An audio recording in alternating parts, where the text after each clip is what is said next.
Innal hamdalillah nahmaduhu wa nasta'inuhu wa nastaghfiruh wa na'udzu billahi min syururi anfusina wa min sayyiati a'malina. Man yahdihillahu fala mudhillalah wa man yudlil fala hadiyalah. Ashhadu an la ilaha illallah wahdahu la syarikalah wa ashhadu anna Muhammadan abduhu wa rasuluh. Ya ayyuhalladzina amanu taqullaha haqqa tuqatih wa la tamutunna illa wa antum muslimun. Ya ayyuhan nasu taqu rabbakumul ladzi khalaqakum min nafsin wahidah wa khalaqa minha zawjaha wa batha minhuma rijalan katsiran wa nisaa wattaqullaha alladzi tasaaluna bihi wal arham innallaha kana 'alaikum raqibah. Ya ayyuhalladzina amanu taqullaha wa qulu qawlan sadida yuslih lakum a'malakum wa yaghfir lakum dhunubakum wa may yuti'illaha wa rasulahu faqad faza fawzan 'azima. Amma ba'd, fa inna asdaqal hadits kitabullah wa khairal hadi hadyu Muhammadin sallallahu alaihi wasallam wa syarrul umuri muhdatsatuha wa kullu muhdatsatin bid'ah wa kullu bid'atin dhalalah wa kullu dhalalatin finnar. Ma'asal muslimin, hadirin khutbah Jumat rahimani wa rahmakumullah. Pertama-tama marilah kita senantiasa memanjatkan puji syukur kepada Allah Subhanahu wa taala yang dengan limpahan nikmat, hidayah serta pertolongannya kita masih bisa melangkahkan kaki kita ke tempat yang mulia ini dalam rangka beribadah kepada Allah dengan mendengarkan khutbah Jumat dan salat Jumat berjamaah. Semoga Allah Subhanahu wa taala menerima semua amal ibadah kita. Kemudian usi nafsi wa iyyakum bittaqwallah azza wa jalla. Saya wasiatkan kepada diri saya dan kepada jamaah sekalian untuk senantiasa bertakwa kepada Allah. Takwa dalam artian anta'mala bi taatillah ala nurin minallah tarju thawaballah, dengan melaksanakan ketaatan kepada Allah di atas cahaya dari Allah, di atas dalil dari Al-Quran dan sunnah Rasul SAW yang sahihah dalam rangka mengharapkan pahala dari Allah, dan dengan antatruka maksiat Allah ala nurin minallah takhafu iqaballah, dan dengan meninggalkan maksiat kepada Allah di atas cahaya dari Allah, di atas dalil dari Al-Quran maupun sunnah Rasul SAW yang sahihah dalam rangka takut azab Allah. Ma'asal muslimin rahimani wa rahmakumullah, kita semuanya tahu pada hari ini kita sudah memasuki awal bulan Rajab.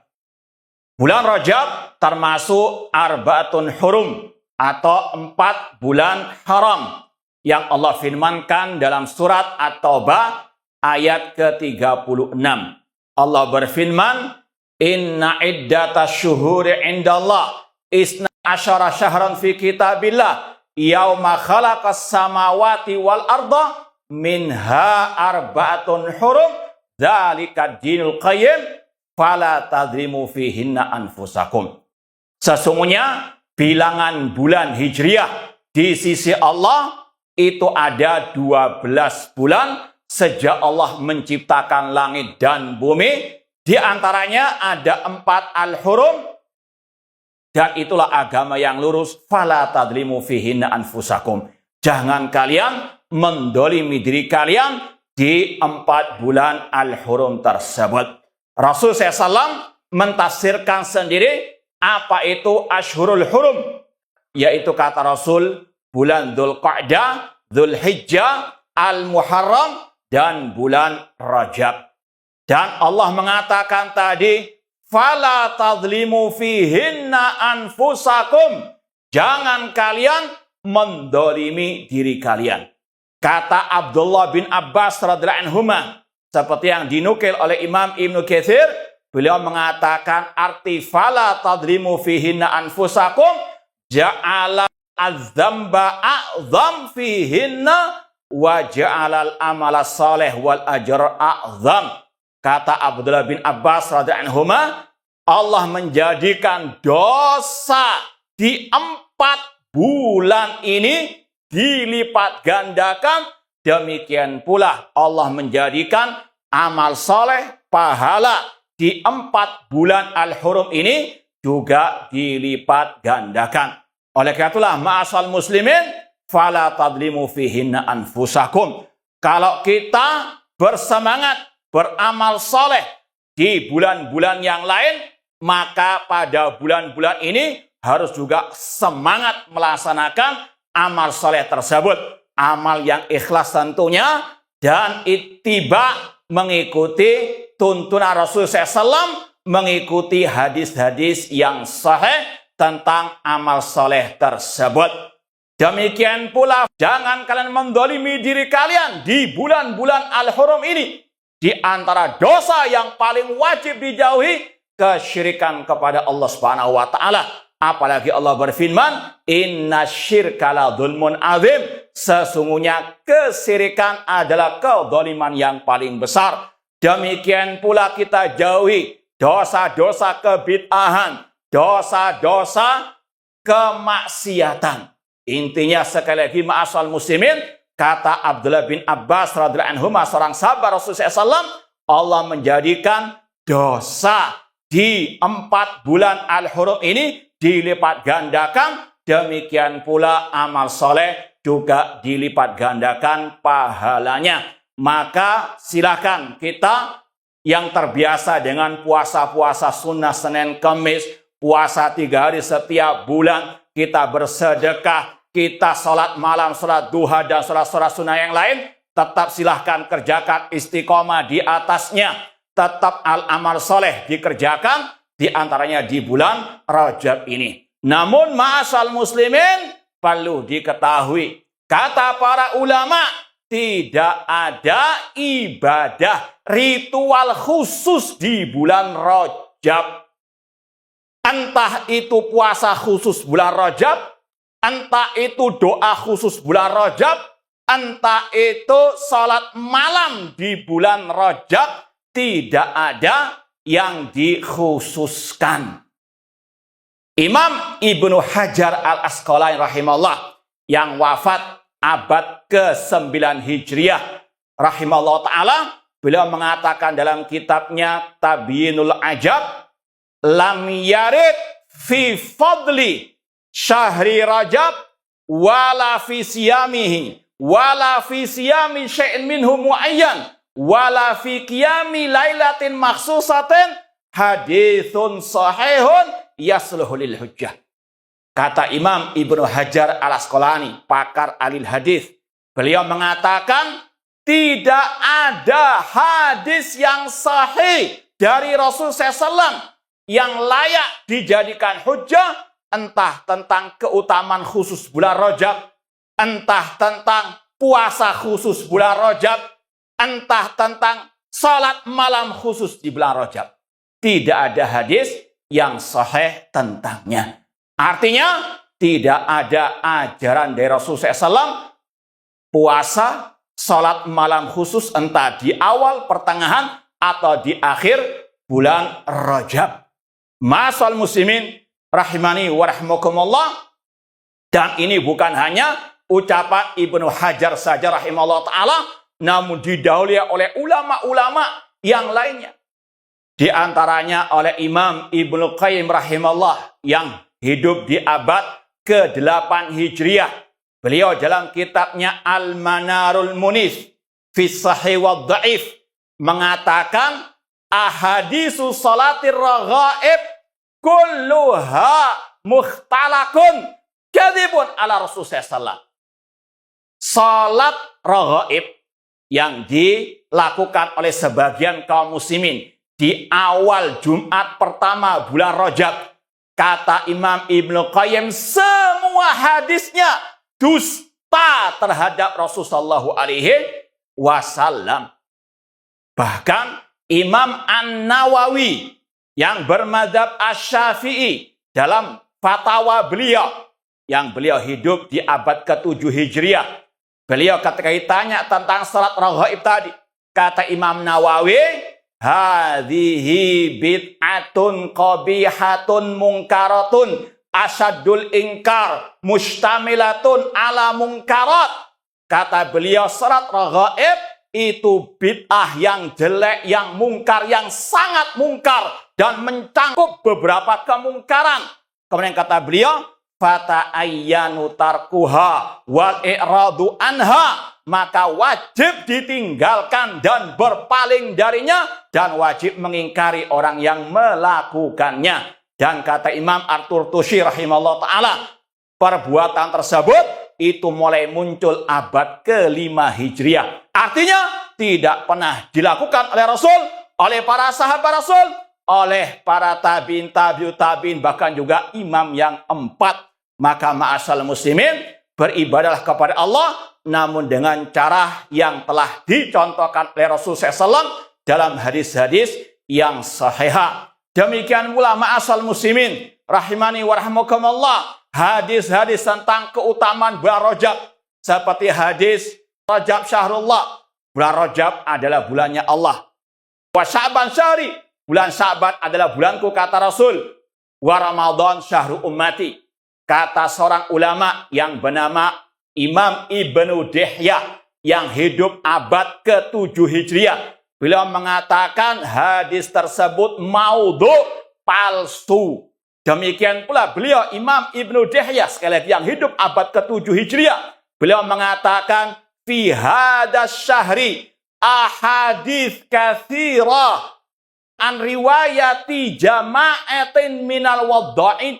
Di bulan Rajab ini banyak hadis-hadis yang tersebar dan itu semuanya dari riwayat komunitas para pemalsu hadis.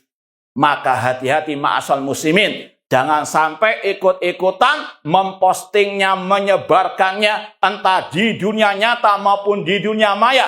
Karena Rasul bersabda dalam Sahih Muslim, man kadzaba alayya muta'ammidan falyatabawa maq'adahu minan nar. Barang siapa yang berdusta atas namaku, maka siapkanlah tempat duduknya di dalam api neraka. Ma'asyal muslimin, fi sahih hunyatun anid dhaif. Kata ulama tabi'in yang bernama Abdullah bin Mubarak, di dalam hadis yang sahih sudah ada kecukupan daripada hadis yang dhaif. Sudah komplit hadisnya Rasul SAW yang sahih, sudah Rasul cukupkan kita dengan berbagai macam amal soleh, maka cukup yang sahih, jangan berbuat yang tidak pernah diajarkan Rasul SAW. Karena Rasul bersabda, man amila amalan laisa alai amruna fahuwa raddun. Barang siapa yang beramal ibadah tidak mengikuti ajaranku, maka tertolak. Hadis riwayat Muslim. Aqulu qouli hadza wa astaghfirullakum wa lisa'il muslimin min kulli dzambin fastaghfiru innahu huwal ghafurur rahim. Alhamdulillah wassalatu wassalamu ala Rasulillah wa ala alihi wa ashabihi wa man wala. Amma ba'd, ma'asal muslimin, hadirin khutbah Jumat rahimani wa rahmukumullah. Seorang muslim yang bijak tidak mau beribadah kecuali kalau ada tuntunannya, ada ajarannya, ada dalilnya, di antaranya dari al-hadis yang sahih sesuai dengan penelitian para ulama ahli hadis. Kalau tidak ada hadis yang sahih tentangnya, tidak ada dalilnya, atau alias dalilnya dari hadis yang dhaif, yang lemah, atau bahkan yang palsu, maka itu bukan ajaran Rasul. Itu adalah bid'ah yang diada-adakan setelah Rasul SAW. Dan ingat, yang selalu memperingatkan, mengingatkan kita dari bahaya bid'ah adalah Ar-Rasul sallallahu alaihi wasallam. Dalam Sahih Muslim, dalam Kitabul Jum'ah, diriwayatkan Rasul setiap khutbah Jumat pasti mengingatkan dengan sabda beliau, fa inna asdaqal hadithi kitabullah wa khairal hadi hadyu Muhammadin sallallahu wa syarrul umuri muhdatsatuha wa kullu muhdatsatin bid'ah wa kullu bid'atin dhalalah. Hadisnya riwayat Muslim. Rasul mengatakan sesungguhnya sebaik-baik ucapan adalah firman Allah dan sebaik-baiknya petunjuk Nabi Muhammad SAW dan sejelek-jelek perkara adalah yang diada-adakan dalam urusan agama yang tidak pernah diajarkan oleh Rasulullah SAW. Dan yang baru dalam urusan agama itu bid'ah kata Rasul. Dan setiap bid'ah itu sesat dan tempatnya di dalam api neraka. Dan inilah yang juga diperingatkan oleh para sahabat Rasulullah SAW. Abdullah bin Mas'ud radhiyallahu anhu berkata, "Ittabi'u wa la tabtadi'u faqad kufitum." Ikutilah ajaran Rasulullah SAW. Jangan mengada-ada ajaran baru, karena kalian sudah dicukupi. Islam sudah komplit, sudah sempurna. Apa yang kita butuhkan untuk masuk surga jauh dari api neraka, sudah ada hadis-hadis yang sahih. Tidak perlu mengada-adakan ajaran yang baru. Kemudian kata Abdullah bin Umar radhiyallahu ta'ala anhuma, beliau mengatakan, kullu bid'atin dhalalah wa in ra'ahan nasu hasanah. Kata Abdullah bin Umar radhiyallahu anhuma, setiap bid'ah sesat meskipun banyak orang menganggapnya baik. Dan ini pula yang diucapkan oleh gurunya Imam Asy-Syafi'i rahimahullah, yaitu Imam Malik rahimahullah. Beliau mengatakan, man ibtada'a fil islami bid'atan yaraha hasanatan faqad za'ama anna Muhammadan khana risalah. Barang siapa yang berbuat kebid'ahan, hal-hal yang baru dalam urusan agama yang tidak pernah diajarkan oleh Rasulullah SAW, dan dia menganggapnya baik, dia menganggapnya bid'ah hasanah, maka dia telah menuduh Rasul mengkhianati risalah Islam. Karena Allah telah berfirman, pada hari ini aku telah sempurnakan bagi kalian agama kalian. Al-yauma akmaltu lakum dinakum. Kemudian Imam Malik, gurunya Imam Syafi'i berkata, apa yang tidak dianggap agama sejak zaman Rasul, para sahabat Rasul, sampai kapanpun itu bukan ajaran Islam. Dan Imam Ahmad rahimahullah, dalam kitab akidah beliau Ushulus Sunnah, beliau berkata, Ushulus Sunnah indana at-tamassuk bima kana ali ashabu Rasul sallallahu wal iktida'u bihim wa tarkul bid'ah wa kullu bid'atin dhalalah.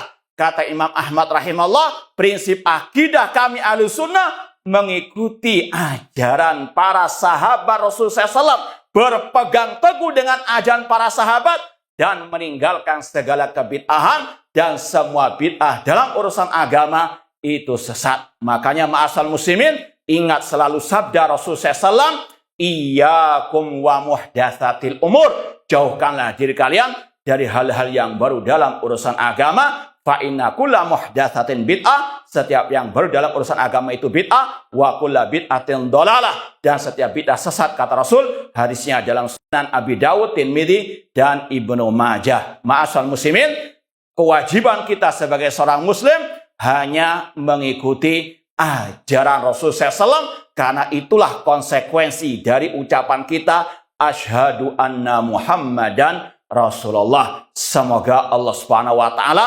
memberikan kepada kita taufik, hidayah, dan pertolongannya untuk kita bisa istiqamah di atas tauhid dan sunnah Rasul SAW, dan semoga Allah Subhanahu wa taala mengumpulkan kita bersama Rasul dan para sahabat Rasul di surga Firdaus kelak.